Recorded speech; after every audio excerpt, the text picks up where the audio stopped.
हरे Krishna. Yes माता जी। ओम नमो भगवते वासुदेवाय। ओम नमो भगवते वासुदेवाय। ओम नमो भगवते वासुदेवाय।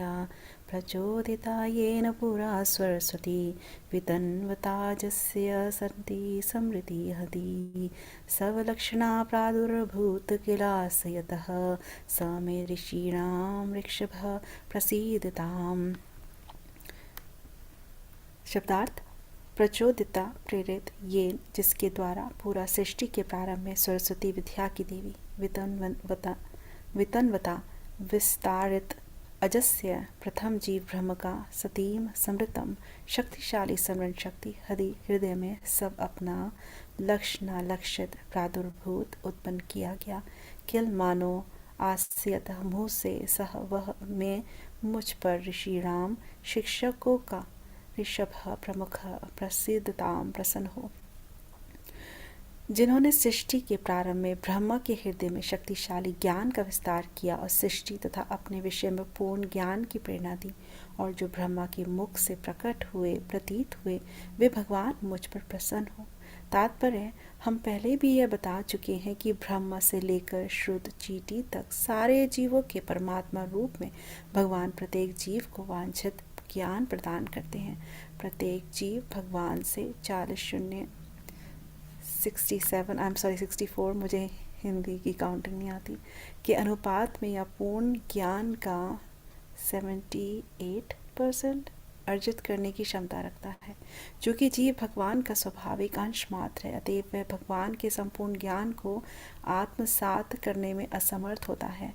बद्ध अवस्था में जीव शरीर के परिवर्तन या मृत्यु के साथ सब कुछ भूल जाता है। यही ज्ञान पुनः प्रत्येक जीव में भगवान द्वारा जीवन के हृदय में भीतर से प्रेरित किया जाता है, और यही ज्ञान की जागृति कहलाती है, क्योंकि यह निद्रा या अचेतनावस्था से जागरण के तुल्य है। यह ज्ञान की जागृति भगवान के पूर्ण रूप में अधीन है। अतएव व्यवहार जगत में विभिन्न व्यक्तियों में ज्ञान की विभिन्न कोटियाँ पाई जाती हैं। यह ज्ञान की जागृति न तो स्वतः घटित होती है, न भौतिक अंतक्रिया है। इसकी पूर्ति करने वाले साक्षात भगवान हैं, ध्यान पतिः, क्योंकि ब्रह्मा तक परम स्पष्टता के इस नियम के अधीन है। सृष्टि के प्रारंभ में ब्रह्मा माता पिता के बिना उत्पन्न होते हैं, क्योंकि तब कोई अन्य जीव न था। ब्रह्मा उस कमल से उत्पन्न होते हैं जो गर्भोदक्षाई विष्णु की नाभि से प्रकट होता है, और इसलिए वे अज कहलाते हैं।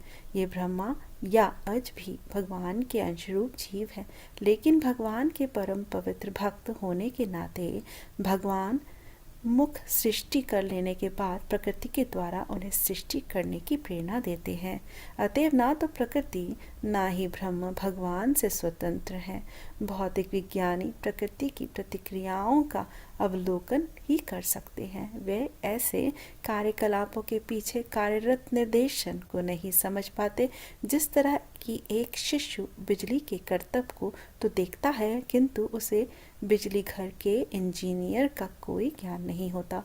भौतिक विज्ञानी का यह अपूर्ण ज्ञान उसकी अल्पज्ञता के कारण है। अतएव वैदिक ज्ञान सर्वप्रथम ब्रह्मा के अंतःकरण में प्रविष्ट कराया गया, जिससे ऐसा लगता है कि ब्रह्म ही वैदिक ज्ञान का वितरण करने वाले हैं। निसंदेह ब्रह्म वैदिक ज्ञान से प्रवक्ता है, किंतु वास्तव में भगवान ने ही उन्हें ऐसा दिव्य ज्ञान प्राप्त करने के लिए प्रेरित किया। क्योंकि यह ज्ञान सीधे भगवान से अवतरित होता है, इसलिए वेदों को अपौरुषेय अर्थात किसी सृजित जीव द्वारा प्रदत्त न किए गए कहा जाता है। सृष्टि के पूर्व भगवान उपस्थित थे, नारायण प्रभोक्यात्। अतः भगवान द्वारा उच्चारित शब्द दिव्य ध्वनि की लहरियाँ हैं। ध्वनि के दो प्रकारों प्राकृतिक तथा अप्राकृतिक में बहुत बड़ा अंतर है। भौतिक शास्त्री केवल प्राकृत ध्वनि या भौतिक आकाश में संपदित ध्वनि पर ही विचार कर सकता है। अतएव हमें यह जान लेना चाहिए कि सांकेतिक अभिव्यंजनाओं के रूप में अंकित वैदिक ध्वनियाँ इस ब्रह्मांड में किसी के द्वारा तब तक नहीं समझी जा सकती जब तक उन्हें अप्राकृतिक ध्वनि के स्पंदनों द्वारा प्रेरित ना किया जाए। जो शिष्य परंपरा द्वारा भगवान से ब्रह्म को, ब्रह्म से नारद को, नारद से व्यास को और आगे इसी क्रम में प्राप्त होती है। कोई भी संसारी विद्वान वैदिक मंत्रों के असली आशय को ना तो प्रकट कर सकता है, ना उनकी अनुदित कर सकता है। इन्हें तब तक नहीं समझा जा सकता जब तक कोई वैद गुरु द्वारा प्रेरित या दीक्षित ना हो ले। आदि गुरु तो स्वयं भगवान हैं और परंपरा से यह ज्ञान चलता रहता है, जैसे भागवत गीता के चतुर्थ अध्याय में स्पष्ट कहा गया है। अतएव दिव्य ज्ञान जब तक किसी वैद परंपरा से प्राप्त नहीं होता तब तक उसे विफलमतः मानना चाहिए, भले ही वे कला या विज्ञान में कितनी ही प्रगति क्यों न कर ले। सुखदेव गोस्वामी अपने अंतःकरण में भगवान द्वारा प्रेरित होकर ही भगवान से प्रार्थना कर रहे हैं, जिससे वे महाराज परीक्षित द्वारा पूछे गए सृष्टि संबंधी तथ्यों को सही सही बतला सके। गुरु संसारी विद्वान की तरह सैद्धांतिक चिंतक नहीं होता, अपितु वह श्रोत्रिय ब्रह्मनिष्ठम होता है। Hare Krishna. Hare Krishna. Thank you so much, Ritu Mataji. Requesting any other devotee to continue. Hare Krishna. Hare Krishna. Hare Krishna. Hare Krishna. Om Namo Bhagavate Vasudevaya. Om Namo Bhagavate Vasudevaya. Om Namo Bhagavate Vasudevaya. स्कंद 2 अध्याय 4 श्लोक 23। भूते मर्भिद्र्या इमः पुरो विभु निर्मायाय शेते यद्मुषुः पुरुषः भक्ते गुणान् षोडशात्मकः सो अनलंकशिष्टः भगवान वचासी में। शब्दार्थ भूते तत्वों के द्वारा महद भी भौतिक सृष्टि के यह जो इमहा ये सब पुरः शरीर विभु श्री भगवान के निर्माय तैयार करने के लिए शेते लेटते हैं। यद अमुषु अवतीर्ण होने वाले पुरुषः भगवान श्री विष्णु भक्ते प्रभावित करते हैं। गुणान तीनों गुणों को 16 भागों में षोडश आत्मकः इन 16 का जनक होने से स वे अलंकृशिष्ट सुसज्जित करें भगवान श्री भगवान वाचासी वाणी को में मेरे। अनुवाद ब्रह्मांड के अंदर लेटकर जो तत्वों से निर्मित शरीरों को प्राण में बनाते हैं और जो अपने पुरुष अवतार में जीव को भौतिक गुणों के 16 विभागों के अधीन करते हैं, जो जीव के जनक रूप हैं, वे पूर्ण पुरुषोत्तम भगवान मेरे प्रवचनों को अलंकृत करने हेतु प्रसन्न हो। तात्पर्य श्रीला प्रभुपाद जी के द्वारा श्रीला प्रभुपाद जी की जय। पूर्ण आश्रित भक्त के रूप में अपने सामर्थ्य पर गर्व करने वाले संसारी व्यक्ति से सर्वदा विपरीत शील सुखदेव गोस्वामी श्री भगवान से प्रसन्न होने के लिए प्रार्थना करते हैं, जिससे उनके प्रवचन सफल हों और श्रोताओं द्वारा उनकी यथार्थ अनुभूति हो। भक्त सदैव किसी भी सफलता में अपने आप को निमित्त मात्र मानता है और अपने द्वारा किए गए किसी भी कृत्य का श्रेय स्वयं लेने से इनकार करता है, जबकि ईश विहीन नास्तिक कार्यकलापों का सारा श्रेय स्वयं लेना चाहते हैं, जो यह भी नहीं जानता कि परम आत्मा श्री भगवान की इच्छा के बिना एक पत्ता भी हिल नहीं सकता। अतएव शील सुखदेव गोस्वामी उन परमेश्वर के निर्देशानुसार आगे बढ़ना चाहते हैं, जिन्होंने ब्रह्मा को वैदिक ज्ञान व्यक्त करने हेतु प्रेरणा दी। वैदिक ग्रंथों में वर्णित सत्य ना तो संसारिक काल्पनिक सिद्धांत है, ना वे कपोल काल्पित कहानियां हैं, जैसा कि कम बुद्धि वाले लोग कभी कभी सोचते हैं। वैदिक सत्य वास्तविक सत्य के परिपूर्ण विवरण है, जिनमें ना तो त्रुटि है ना भ्रम, और शील सुखदेव गोस्वामी सृष्टि संबंधी सत्यों को वास्तविक तथ्यों के रूप में प्रस्तुत करना चाहते हैं, ना कि दार्शनिक तर्क के किसी तत्व ज्ञान के सिद्धांत के रूप में, क्योंकि वे उसी प्रकार श्री भगवान के इशारे पर चलेंगे जिस प्रकार ब्रह्मा अनुप्राणित हुए थे, जैसा कि श्रीमद् भागवत गीता 15:15 में कहा गया है। श्री भगवान स्वयं वेदांत ज्ञान के जनक हैं और वेदांत दर्शन के वास्तविक तात्पर्य को जानने वाले एकमात्र वे ही हैं। अतः वेदों में वर्णित धर्म के सिद्धांतों से बढ़कर अन्य कोई सत्य नहीं है। ऐसा वैदिक ज्ञान या धर्मशील सुखदेव गोस्वामी जैसे प्रामाणिक पुरुषों द्वारा फैलाया जाता है, क्योंकि वे श्री भगवान के विनीत दास हैं, जिन्हें बिना किसी अधिकार वाले स्वयं नियुक्त व्याख्याकार बनने की कोई इच्छा ना थी।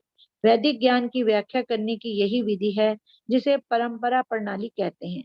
बुद्धिमान व्यक्ति ये स्पष्ट रूप से देख सकता है कि चाहे कोई भी भौतिक सृष्टि, चाहे अपना शरीर हो या फल या फूल हो, आध्यात्मिक स्पर्श के बिना वह सुंदरता के साथ वृद्धि नहीं कर पाती। संसार का सर्वाधिक बुद्धिमान व्यक्ति या बड़ा विज्ञानी किसी भी वस्तु को तभी ढंग से प्रस्तुत कर सकता है जब उसमें जीवन हो या आध्यात्मिक स्पर्श हो। अतः समस्त सत्यों के स्रोत सर्वोपरि आत्मा है, स्थूल पदार्थ नहीं, जैसा कि भ्रमवश निपिट भौतिकवादी सोचता है। वैदिक साहित्य से हमें जानकारी मिलती है कि सर्वप्रथम श्री भगवान ने रिक्त भौतिक ब्रह्मांड में प्रवेश किया और तब सारी वस्तुएं एक एक करके विकसित हुई। इसी प्रकार श्री भगवान परमात्मा के रूप में प्रत्येक व्यक्तिगत जीव में स्थित है, अतएव उनके द्वारा सारे कार्य अच्छे ढंग से संपन्न होते हैं। 16 प्रमुख सृजनकारी तत्व, जिनके नाम हैं पृथ्वी, जल, अग्नि, वायु, आकाश तथा 11 इंद्रियां, साक्षात श्री भगवान से विकसित हुए हैं और तब जीवों में बट गए। इस तरह भौतिक तत्वों का सृजन जीवों के भोग के लिए किया गया। अतएव समस्त भौतिक अभिव्यक्तियों के पीछे जो सुंदर व्यवस्था है, वे श्री भगवान की शक्ति द्वारा संभव होती है और प्रत्येक जीव उसे ठीक से समझने हेतु श्री भगवान से केवल प्रार्थना ही कर सकता है। चूंकि श्री भगवान परम चेतना है और शील सुखदेव गोस्वामी से भिन्न है, अतएव उन्हें प्रार्थना अर्पित की जा सकती है। श्री भगवान भौतिक सृष्टि का भोग करने में जीव की सहायता करते हैं, किंतु वे ऐसे झूठे भोग से पृथक रहते हैं। शील सुखदेव गोस्वामी श्री भगवान से कृपा करने के लिए प्रार्थना करते हैं, जिससे वे सत्य को प्रस्तुत करने में स्वयं सहायता पाने के साथ साथ उन लोगों की भी सहायता करें जिन्हें वे सुनाने जा रहे हैं। Hare Krishna. Hare Krishna. Thank Hare you so Krishna. much, Simi Mataji. Hare Krishna. Requesting any other devotee if you can continue the recitation of Hindi. Hare Krishna. Okay, Hare I'll Krishna. recite. Who is that? Hare Hare Krishna Krishna Prabhu. Prabhu ji. Hare Krishna. Hare Krishna, Prabhuji. Yes, please go ahead. Sorry, अगर माता जी करना चाहते हैं तो please कर लीजिए आप। नहीं नहीं नहीं, प्रभु, आपका आप नहीं आज आप नहीं, कर आप करिए, आप लीजिए। करिए करिए, प्रभु अगला जी। श्लोक आप भी है पढ़िए। देखिए, वो कर ले। Okay, thank you.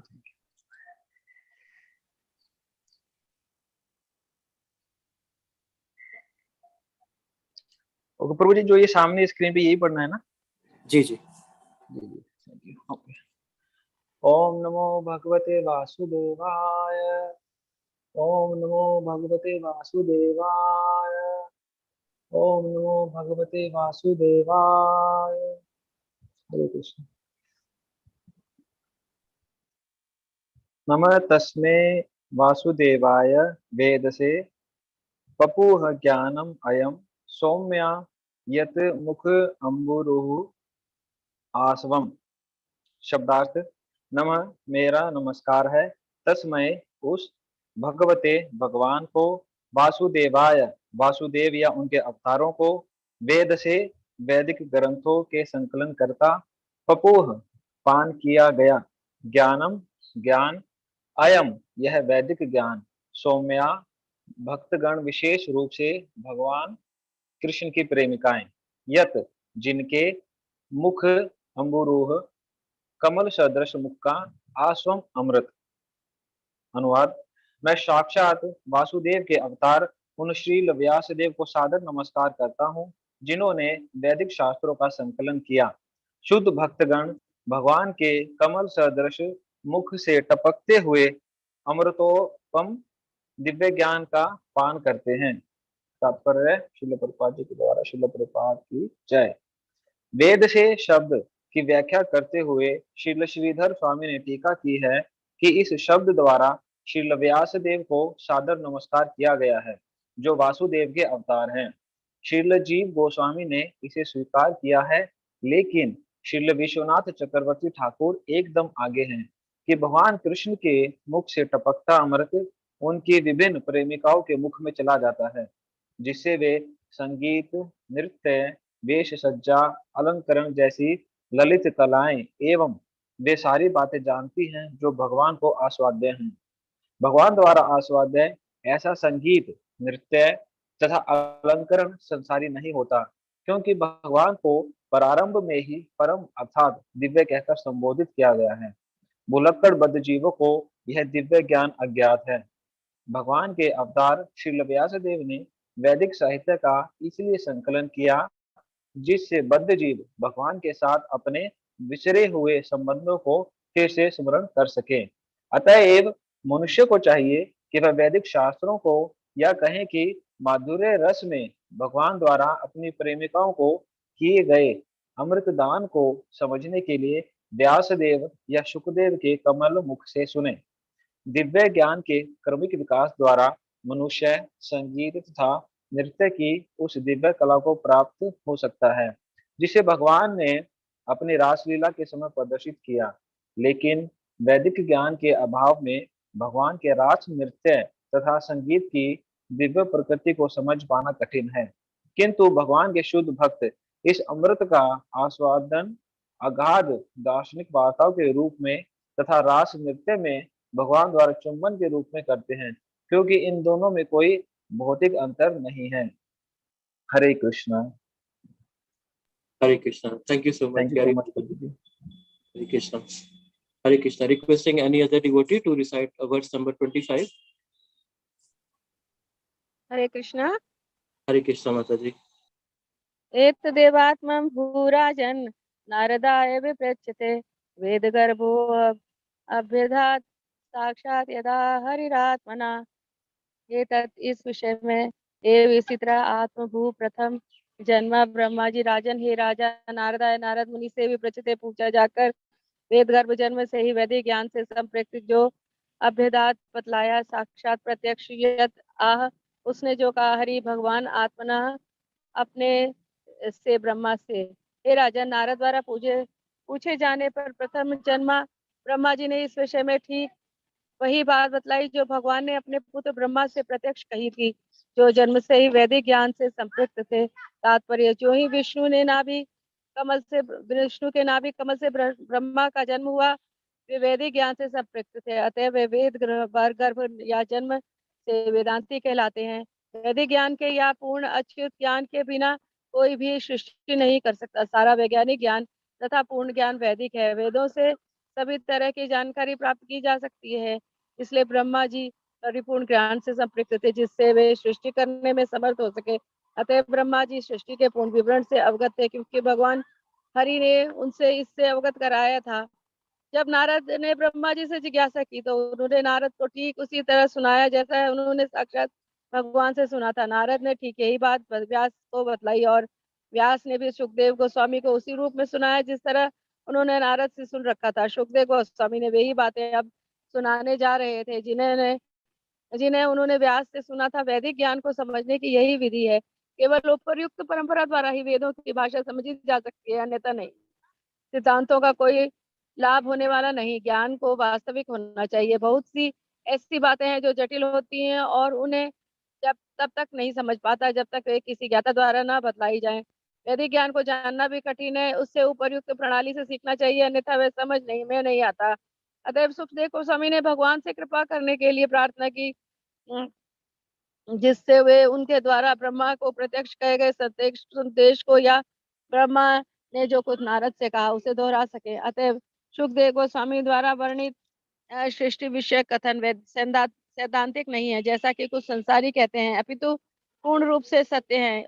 जो इन संदेशों कथाओं को सुनता है और आत्मसात करने का प्रयास करता है वह भौतिक सृष्टि विषय पूरी जानकारी प्राप्त कर लेता है। इस प्रकार श्रीमद् भागवत के द्वितीय स्कंद के अंतर्गत सृष्टि का प्रक्रम नामक चतुर्थ अध्याय के भक्ति वेदांत तात्पर्य संपूर्ण हुए। हरे Krishna. Hare Krishna. Thank you so much, Bhakti Mataji. A big Hari Bol to Yari Prabhuji, Simi Mataji, Ritu Mataji, and Bhakti Mataji. Hari Bol. Hari बोल। So to begin English recitation, I'll request any of the devotee to come forward to recite in English. I'll just share my screen. Hare Krishna.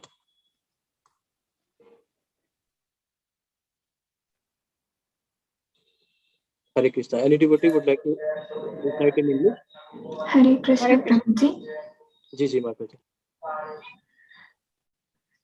प्रचोदिता येन पुरा सरस्वती वितन्वता जस्या सतिं स्मृतिं रति स्वलक्षणा प्रदुराभूत् कैलाशयतः सा मे प्रसीनं rasabha prasiditam.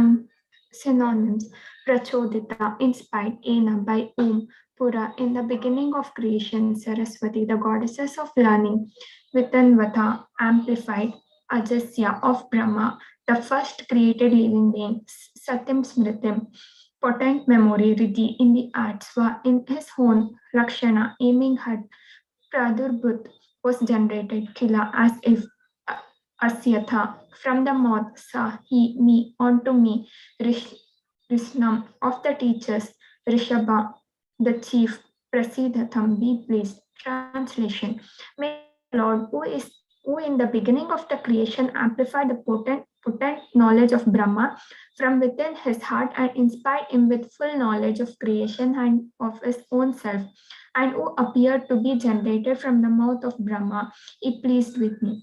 Purport by Srila Prabhupada ki jai. As we have already discussed here in before, the Lord as the super soul of all living beings from Brahma to the insignificant and endows all with the required knowledge potent in every living being. A living being is sufficiently potent to possess knowledge from the Lord in the proportion of 50/60 or 78% of the full knowledge acquirable. Since the living being is constitutionally part and parcel of the Lord, he is unable to assimilate the knowledge that the Lord possesses himself.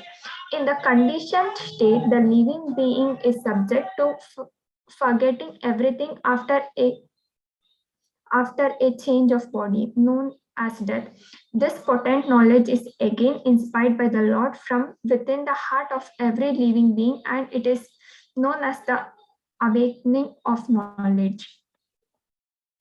For it is comparable to awakening from sleep or unconsciousness. This awakening of knowledge is under the full control of the Lord, and therefore we find in the practical world different grades of knowledge in different persons.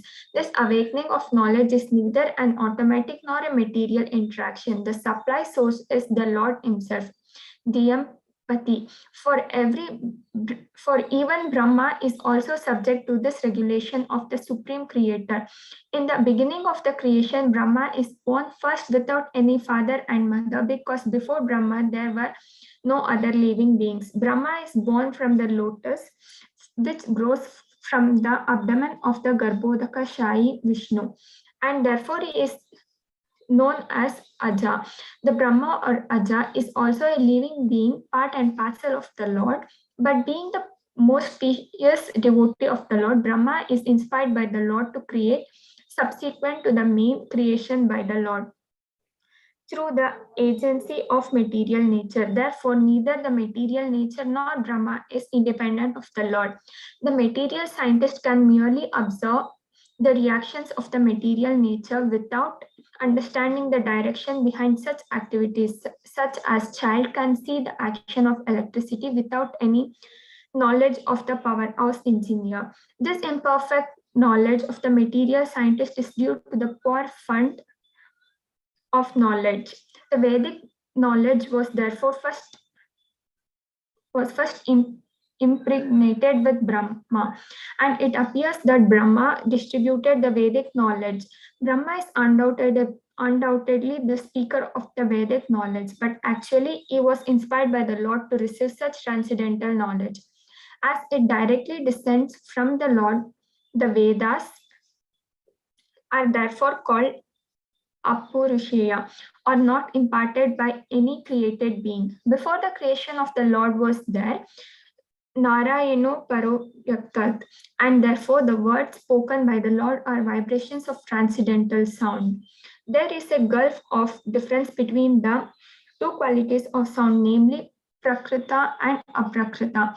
The physicist can deal only with the Prakrita sound, or sound vibrated in the material sky, and therefore we must know that the Vedic sounds recorded in symbolic expressions cannot be understood by anyone within the universe unless and until one is inspired by the vibration of super soul, supernatural, aprakrita sound, which descends in the chain of disciplic succession from the Lord to Brahma, from Brahma to Narada, from Narada to Vyasa, and so on. No mundane scholar can translate or reveal the true import of the Vedic mantras, hymns. They cannot be understood unless one is inspired or initiated by the authorized spiritual master. The original spiritual master is the Lord Himself, and the succession comes down through the source of parampara, as clearly stated in the fourth chapter of the Bhagavad Gita. So, unless one receives the transcendental knowledge from the authorized parampara, one should be considered useless, nishpala mata, even though one may be greatly qualified in the mundane advancements of arts or science. Sukadeva Goswami is praying to the Lord by dint of being inspired from within by the Lord, so that he could rightly explain the facts and figures of creation as inquired by Maharaja Parikshit. A spiritual master is not a theoretical speculator like the mundane scholar, but is Shrotriyam Brahman Nishitam. Hare Krishna. Hare Krishna. Thank you so much, Rakshini Mataji. So let's go to the next verse. So next verse is verse number 23. So any devotee would like to recite, please come forward. Hare Krishna. Hare Krishna. Hare Krishna Mataji. Om Namo Bhagavate Vasudevaya. Om Namo Bhagavate Vasudevaya. 2.4.23 Bhuter Mahar Jiyam Imam Puro Vibhu Nirmay Ete Yadmushu Bhagavate Gunan Sotas Solang Krishna Bhagavati Vachan se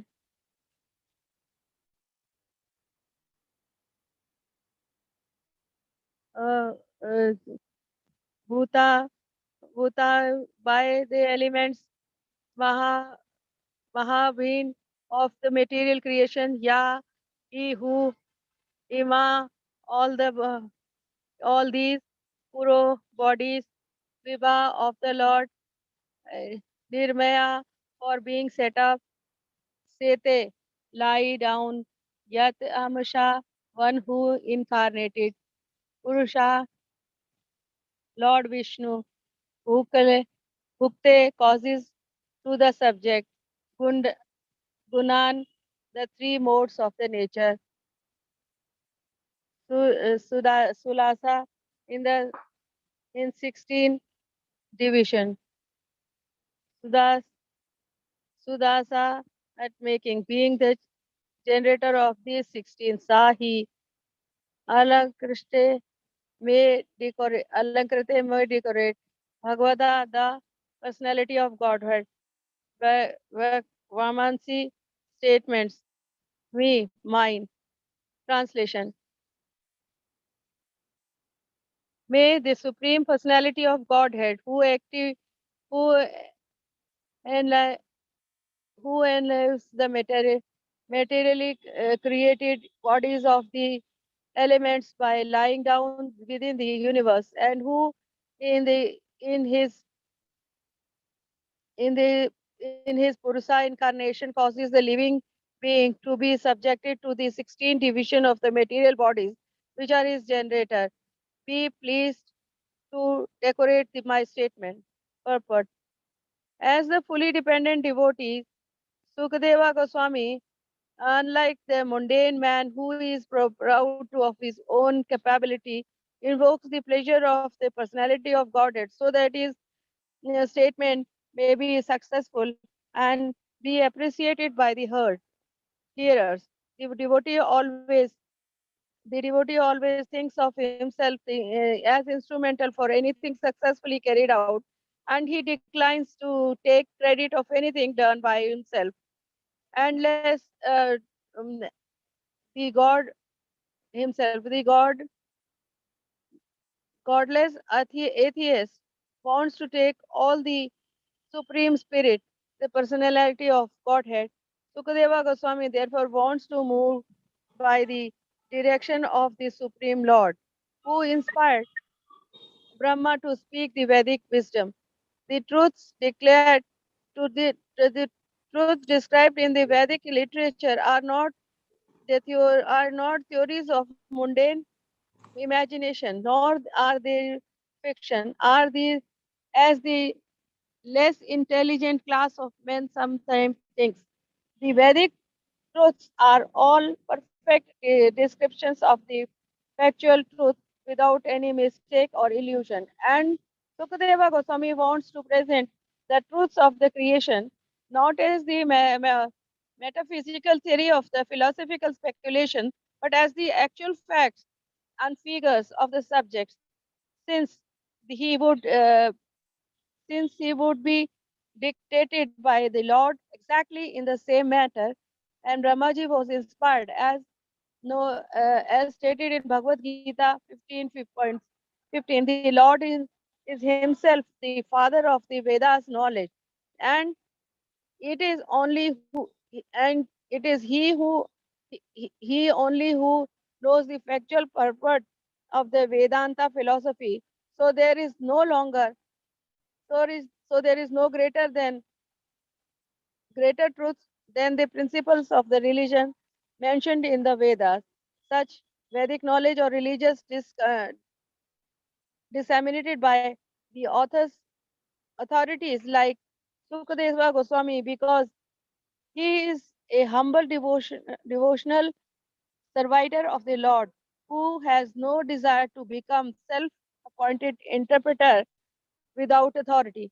That is a way of explaining the Vedic knowledge, technically known as the parampara system or descending the process.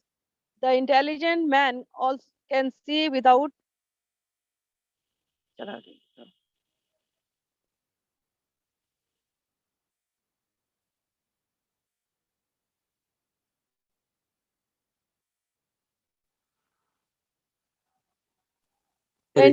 intelligent man can see without mistake that any material creation, whether one's own body or a fruit or flower, can beautifully grow up without the spiritual touch. The great intelligent man of the world, or the greatest man of science, and can present everything beautifully only in so far as the spirit life of is there, in so much as spiritual touch is there. Therefore the source of the truth is the supreme spirit, and no gross matter as wrongly conceived by the gross materialists. We got information from the Vedic literature that the Lord himself first entered the vacuum of the material universe, and thus all things gradually developed one after another. Similarly, the Lord situated as localized pras- Paramatma in every individual being, hence everything is done by him very beautifully. The 16 principal creative elements, namely earth, water, fire, air, sky, and the 11 sense organs, first developed from the Lord himself and were thereby shared by the living entities. Thus, the material elements were created for the employment of living entities.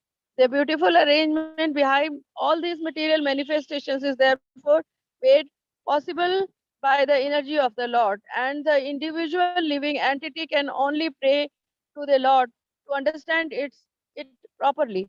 Since the Lord is the supreme entity different from Sukadeva Goswami, the prayer can be offered to him. The Lord helps the living entity to enjoy material creation, but he is aloof from such false enjoyment.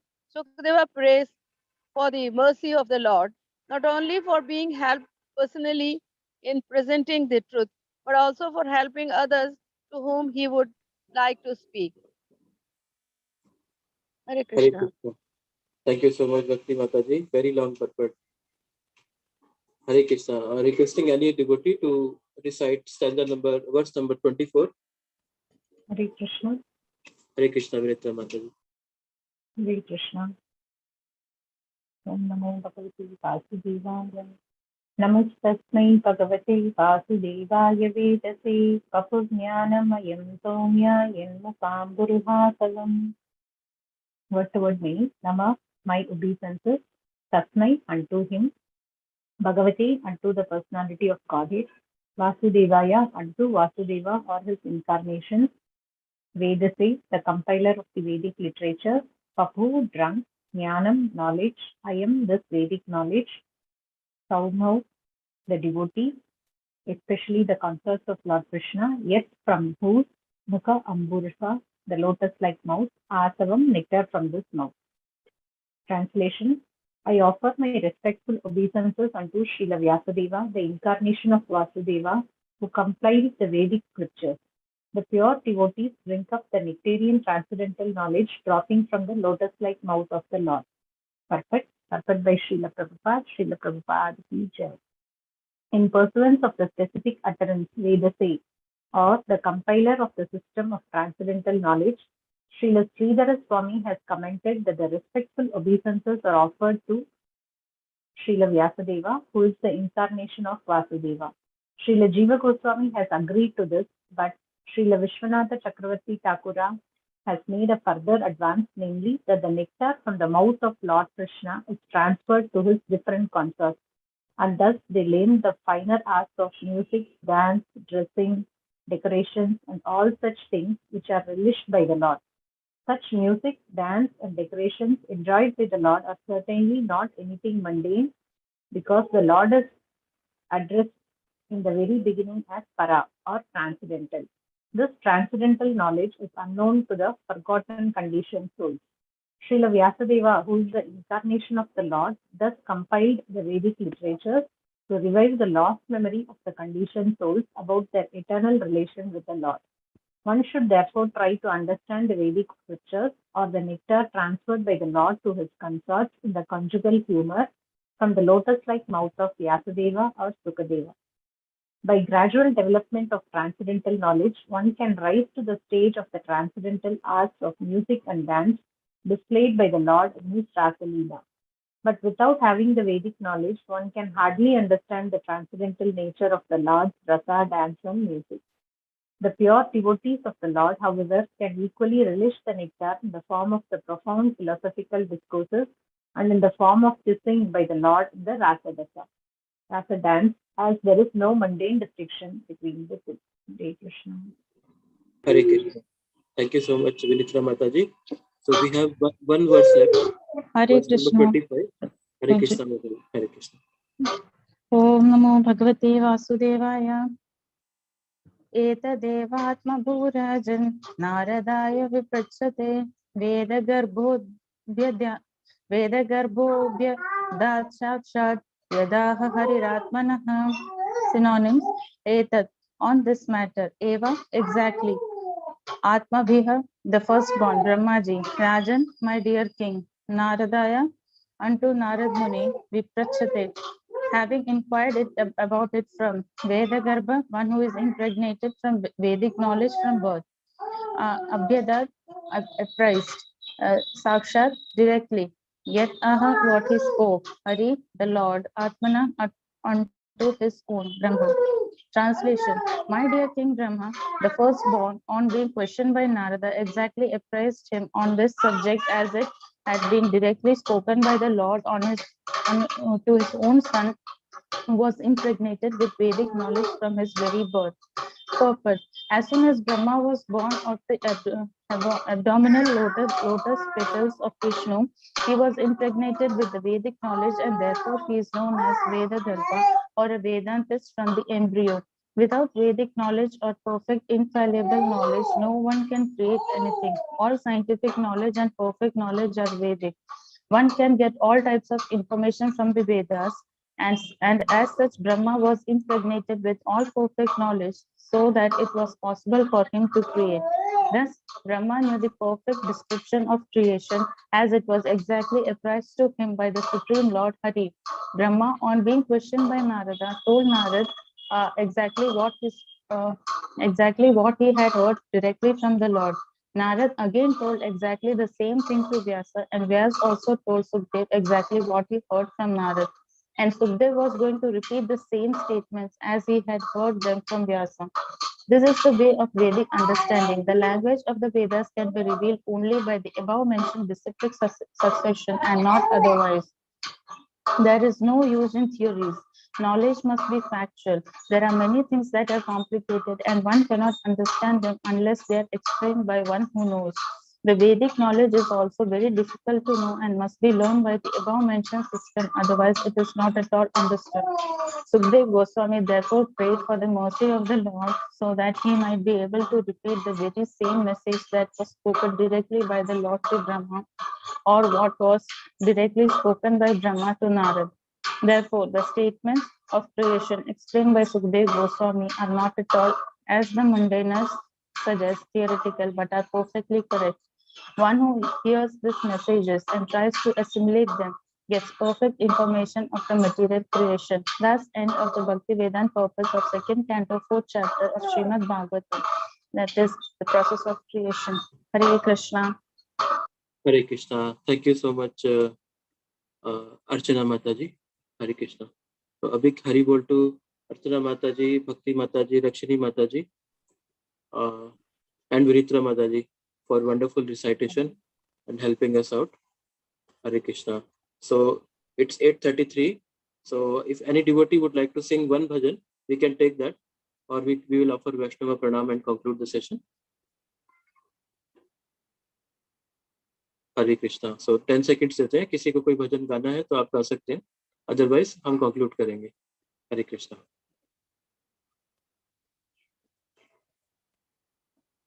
Hare Krishna. Okay, then we will conclude the session by offering Vaishnava Pranam. Hare Krishna. Vancha kalpatrubhyascha kripa sindhubhya eva cha patitanam pavanebhyo Vaishnavebhyo namo namaha. अनंत कोटि वैष्णव वृंद की जय. श्री श्री राधा कुंज बिहारी भगवान की जय. श्री श्री गौर निताय की जय. श्रील प्रभुपाद की जय. निताय गौर प्रेमानंदे. हरि हरि बोल. हरे Krishna. All glories to assembled